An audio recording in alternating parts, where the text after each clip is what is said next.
Join me as I dive into the mystery of what happened to the crew of the Mary Celeste and try to piece together the clues that have baffled historians for over a century.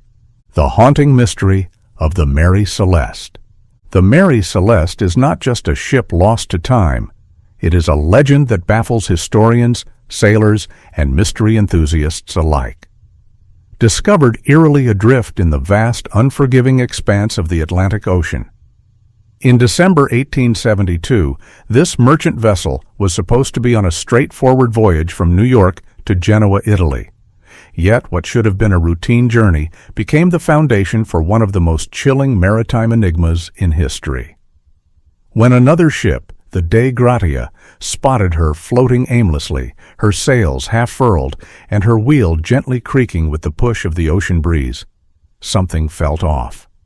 There were no distress signals, no frantic calls for help.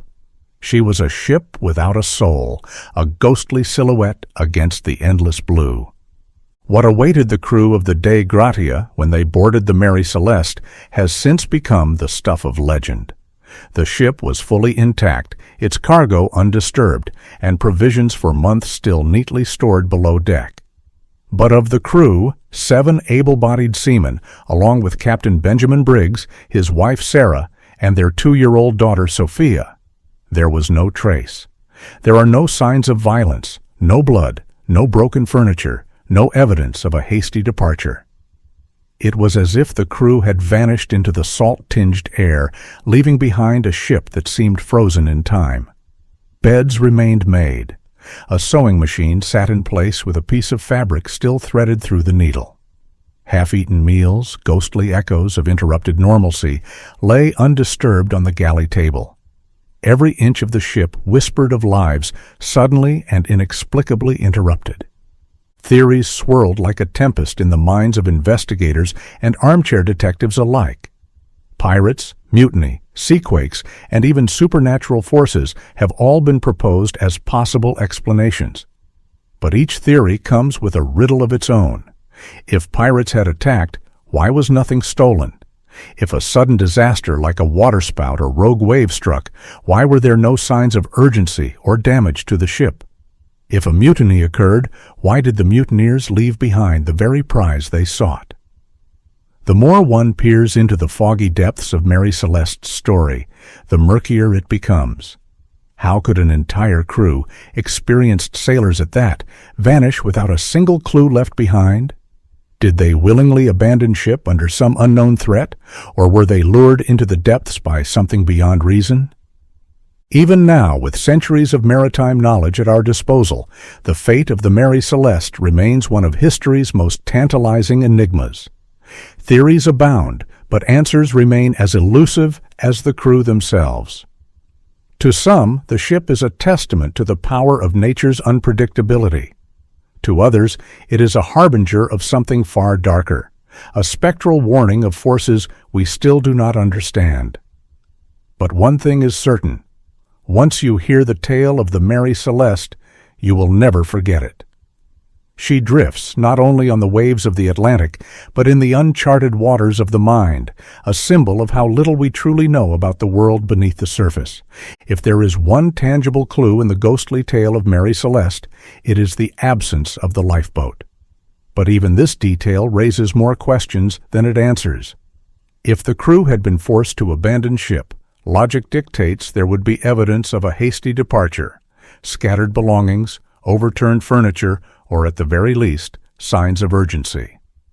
Yet the ship remained eerily undisturbed. Stranger still, the lifer raft, typically the first means of escape in an emergency, was still firmly secured to the deck. No ropes frayed, no signs of force or struggle. It was as though the crew had dissolved into the air itself, leaving behind only the hollow creak of wood and the soft slap of ocean waves against the hull. How does an entire crew of experienced sailors, including a captain with his wife and child, simply disappear without a trace? Perhaps most chilling of all is the speed with which it seems to have happened. No shouts were heard by passing vessels. No distress signals were sent. No sign that anyone on board had time to react. Imagine for a moment the stillness of the ship as it rocked on the open sea, the soft rustle of sails overhead, the quiet shuffle of boots on the deck. And then, nothing. Not a splash, not a scream, not a single sign that anyone had ever been there at all. What force could strip away the presence of human life so swiftly and silently? The absence of the lifeboat suggests they may have left willingly, but if so, why not use the life raft that was already on deck, ready and waiting? It is a clue, yes, but one that feels more like a riddle with no answer. Over the years, explanations for the fate of Mary Celeste's crew have ranged from the logical to the utterly bizarre. Sea monsters, alien abductions, invisible whirlpools pull them into the depths. While such ideas may sound like the stuff of sailors' lore, the unsettling truth is that no theory, however wild, has ever been conclusively ruled out.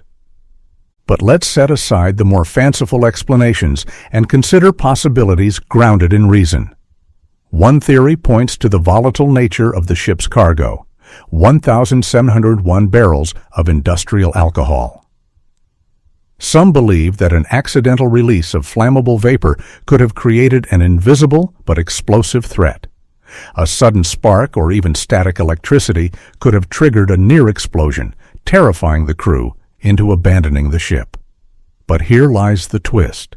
There were no burn marks or signs of fire damage anywhere on the vessel. If there had been an explosion, it had left no scars. Others suggest a natural disaster, a freak storm, a rogue wave, or a waterspout, a tornado-like column of water. Such phenomena can strike with terrifying speed, drenching everything in moments and disorienting a crew into thinking the ship was about to capsize. In this theory, fear would have driven them to the lifeboat. But again, the weather records of that time show no signs of storms in the region, and the ship was found upright and undamaged. Not a sail out of place. Perhaps some suggest the danger did not come from the sea, but from within. A mutiny. Sailors turning against their captain, perhaps driven by greed, desperation, or madness. The idea has the flavor of a classic maritime thriller, crewmen storming the captain's quarters, a brief but violent struggle, and then silence. But if mutiny was the cause, where did the mutineers go? Abandoning ship after seizing control would make little sense, especially with a fully stocked vessel at their command. And why leave behind everything of value, cargo, provisions, and supplies, if greed had been their motive? The mutiny theory also fails to explain the stillness of the scene. If there had been a rebellion, there would be signs of conflict, broken items, bloodstains, or at least some hint of chaos. But the Mary Celeste was serene, eerily so. Mutiny by nature is loud and violent. This was something else, something quiet, something cold. None of the theories, natural disaster, chemical explosion, or mutiny, explain every aspect of the mystery. None of them make sense in isolation, and the gaps they leave are where the unknown thrives. That is perhaps why Mary Celeste still haunts the imagination. It is not just a story of a ship adrift at sea. It is a story of the unseen forces that can take a crew from one moment to the next without warning. Forces that remain unnamed, unseen, and perhaps unknowable. The only certainty is that something happened aboard that ship, something so sudden, so absolute, that not even the Atlantic winds could sweep away its ghostly legacy. Piracy.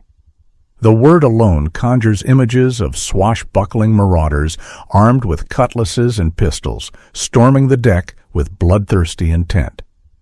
It's a theory that seems plausible on the surface. Perhaps the crew of the Mary Celeste was overtaken by ruthless pirates who seized control of the ship, slaughtered the crew, and vanished into the horizon. But the deeper you look, the more this theory crumbles like weathered wood beneath the sea's relentless touch.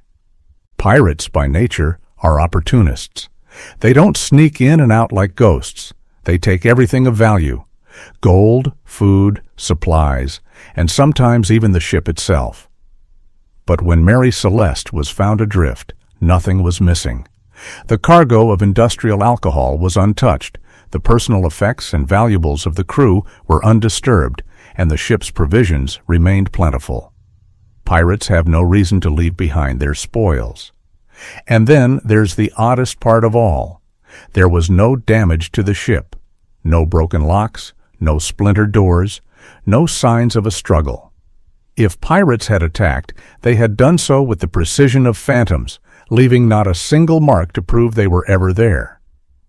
But what if it wasn't pirates? What if the enemy was the sea itself? Among the more grounded theories, the idea of a rogue wave has become one of the most compelling.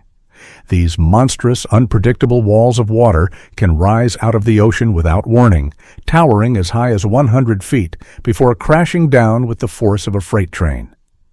Mariners speak of them in hushed, reverent tones, waves that come from nowhere as if summoned by the sea itself. Imagine it. The crew of the Mary Celeste going about their duties, the steady lull of the ocean broken only by the soft clink of rigging and the creak of wood. The captain, Benjamin Briggs, perhaps glancing toward the horizon with his wife Sarah and daughter Sophia nearby. Then, in an instant, a wall of water rises like a liquid mountain, blotting out the sky. No time to think, no time to react, just the deafening roar of the ocean's wrath. The wave crashes down, sweeping the deck clean, taking crew members with it as if plucking them from the world itself. If that were the case, it would explain the undisturbed state of the ship. A rogue wave wouldn't leave broken glass or shattered furniture. It would sweep everything human from the deck in one violent, all-consuming motion. The ship, buoyant and sturdy, would bob back to the surface, eerily intact but eerily empty. Personal belongings, meals, and cargo below deck would remain undisturbed because the chaos happened only above. No pirates, no mutiny, just the raw, unforgiving power of the sea. The rogue wave theory has its merits. It explains how an experienced crew could be wiped from existence in seconds, leaving no signs of struggle or violence. It fits with the ship's pristine condition and the untouched valuables below deck. But even this theory has its flaws. If the crew was swept away, why didn't anyone cling to the ship's rigging or railings? Why weren't their bodies found nearby? Experienced sailors know the dangers of the sea. If a wave had approached, would they not have had even a few precious seconds to brace themselves? The more you think about it, the more you realize that the rogue wave, much like the pirates, is another convenient ghost.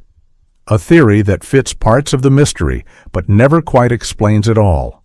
Rogue waves leave behind wreckage, not eerie calm. People survive rogue waves. They scream, they fight, they cling to life. But on the Mary Celeste, there were no signs of that struggle, no hint of anyone fighting for survival. It's as if something far quieter, far more deliberate had taken them. So, what happened to the crew of the Mary Celeste? Pirates, mutiny, rogue waves, each theory walks the fine line between logic and legend, but none can fully explain the chilling stillness of the scene. The ship wasn't wrecked, the crew's belongings weren't stolen, the ship itself wasn't taken. All that was lost was them. 7 sailors, a captain, his wife, and his young child, gone without so much as a cry for help. Perhaps that is why the story of Mary Celeste refuses to die. It is not just the mystery of the missing crew, but the way they were taken, without struggle, without warning, and without a trace. Theories will continue to rise like waves upon the sea, but with each one we're left staring into the abyss of the unknown. Sometimes it feels as if the sea itself is laughing. It is the only witness to the truth, and it has decided not to speak. Among the sparse clues left behind on the Mary Celeste, one stands out like a faint whisper in a silent room, the unmistakable scent of turpentine. It lingered on the ship's deck and in the cabin, subtle but distinct, like the ghost of a task half finished. At first glance it seems an innocuous detail, After all, turpentine was a common solvent in the 19th century, often used to clean paintbrushes or polish wooden surfaces. But this was no ordinary shipboard chore. There was no sign of painting, no fresh varnish, no context for its use. So why was its scent haunting the air of a ship with no living souls aboard? Some believe it was a sign of a cleanup. But of what? Had something been spilled, something they desperately tried to scrub away? Or perhaps something darker had stained the ship, something that no sailor would want to be left behind as evidence. Blood, after all, can be stubborn. Could the crew have attempted to cover up a violent act? But again, there were no signs of a struggle, no bloodstains, no broken furniture, nothing out of place, except for that lingering ghostly scent. Then there is the possibility that the turpentine wasn't a tool of concealment, but a harbinger of disaster. The Mary Celeste's cargo was barrels of industrial alcohol, a volatile, highly flammable substance. If even a small amount of that alcohol had leaked and mingled with the turpentine, it could have created a vapor so combustible that even a spark of static electricity could cause a flash explosion. But here lies the contradiction. There were no burn marks, no charring, and no sign of a fire. If there had been an explosion, it was one of eerie precision, one that caused no visible damage, yet terrified the crew so thoroughly that they abandoned the ship without their belongings, their valuables, or even their food. An invisible disaster, a silent panic. Turpentine, a small clue, easily overlooked, but like all good mysteries, it leaves behind an unsettling sense that something is wrong. It is the scent of something unfinished, something unresolved. The story of Mary Celeste is more than just a tale of a ship found adrift. It is a story of human absence, a story of silence where there should have been screams, of stillness where there should have been chaos. Her decks, so orderly and untouched, feel less like a crime scene and more like a stage frozen mid-performance, as if the actors had simply walked off, leaving behind only props and echoes. Despite centuries of speculation and investigation, the truth remains as elusive as a ship on the distant horizon, always just out of reach. 7 crew members, along with Captain Benjamin Briggs, his wife Sarah, and their 2-year-old daughter Sophia, all vanished without warning, without trace and explanation. No letters were left behind, no signs of struggle, no cries for help were heard on the wind. The deeper you look into the case, the more it feels as though something unseen was watching from the shadows, waiting for the moment to strike. Theories have been crafted and dismantled. Mutiny? No sign of violence? Pirates? No loot was taken. Natural disasters? No damage to the ship. The rogue wave theory is compelling, but it too leaves unanswered questions. The vapor explosion hypothesis is plausible, but without scorch marks or soot, it remains speculation. Every theory seems airtight, until you hold it up to the light. Then the cracks appear, and the truth seeps away like seawater through a sieve. Some say the mystery of the Mary Celeste persists because it preys on something deeper within us. It is not just about a crew gone missing. It is about the things that vanish from our lives without reason, without closure. A lost ship is one thing, but a ship where people disappear without a sound? That lingers. That haunts. More than 150 years later, the Mary Celeste still sails through the foggy corridors of our imagination, a riddle with no answer. Her name is invoked whenever a ship is found adrift, and her story is told as a reminder of how little control we have over the sea, and perhaps over fate itself. Every theory we've explored, piracy, mutiny, rogue waves, vapor explosions, fits some of the facts, but not all. That's what makes the mystery so intoxicating. For every answer, there is a question just behind it. For every rational explanation, there is a shadow of doubt. The Mary Celeste is no longer just a shipwreck mystery. It is a symbol of the unknowable, a haunting reminder that, even with all our science, all our logic, and all our technology, there are still things in this world that refuse to be solved, She is a ghost ship not because she is dead, but because she will never rest. Her story will be told and retold, her name whispered by sailors and mystery seekers alike. And maybe, just maybe, that's exactly how it should be. Some stories are not meant to be solved. Some stories are meant to haunt us forever. What do you think happened to Mary Celeste's crew? Do you have a theory that might help crack the case? Let us know in the comments below, and be sure to check out our next video on maritime mysteries.